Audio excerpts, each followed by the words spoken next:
Hey guys, welcome back to the Treehouse Permaculture Farm. Today I wanted to show you a way that we clear our fields of weeds to prepare for the fall season. Here in the summer, as you can see, it gets very overgrown. We have a lot of excess rain and heat, and things can grow knee-high in about 2 weeks. So what we do when we are letting our beds go fallow for a little while is we use a tarp. Now, we don't have a lot of agricultural tarps right now, but my dad's a contractor and these tarps are in really good condition. As you can see over here, if we walk this way, this whole area is clear weeds. Now, it was just as dense as over there, but this tarp was here for about a month. And as you can see, most of the weeds have been suppressed, killed at least back down to their roots.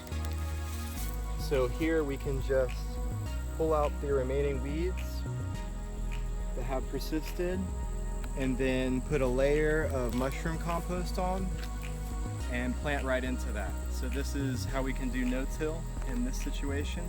But I wanted to compare the growth of the vegetables with till beds. We have this front tine tiller. We usually use it for establishing new beds to put the organic matter lower into the soil depth. So today I'm going to compare this soil to that soil, and we're going to grow greens here for the fall, and we'll see how the greens do in this part of the beds compared to these part of the beds. And I'm going to treat all the beds the same, besides having a no-till version of these beds over here and a till version of the beds over there.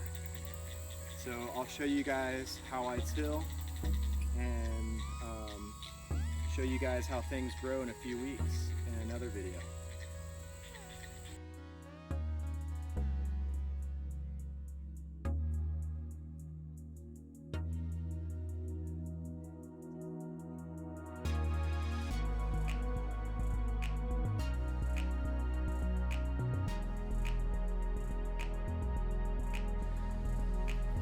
Alright guys, with the tilling done, I have to say the difference I noticed already is that the solarization takes a lot less work but more time, and the tilling takes a lot more work and energy but less time. And I have to say the tilling is a little bit rougher. There may be more weeds coming up in the coming months, but only time will tell. I have to say, for that 15-minute carnage, it looks pretty good. You can see I missed one spot, and that was kind of on purpose. I have a volunteer tomato plant that I wanted to avoid because it came up on its own and lived through the summer and produced, and I kind of want to save that genetic material if it's doing that good in this ecosystem right now, because a lot of my slicer tomatoes are barely making it right now. So you can see it's looking pretty nice compared to the solarization. I would say there's a comparable amount of weeds left. I mean, there's still weeds living in the solarized area, and then there's weeds that I'm sure will try to reroot after being tilled in. So I may give it a second little till, but what we're gonna do anyways is layer compost on top of the beds and cardboard on top of the paths, so we can reduce some of the weeds either way. But I am going to treat this whole garden the same way to kind of keep the variables controlled, besides the independent variable. Besides the independent variable, which is solarization versus tilling. You can already see there's a difference in the color.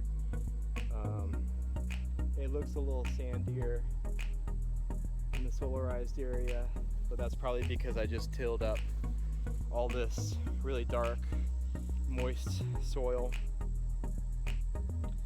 So stay tuned for the follow-up video. In a couple weeks I'll post how the germination was, and then we'll see how things grew after about a month and a half. So thanks for joining us for this part of the experiment. I hope you enjoyed the time lapse and a little view of our north side garden on the edge of this beautiful longleaf pine ecosystem.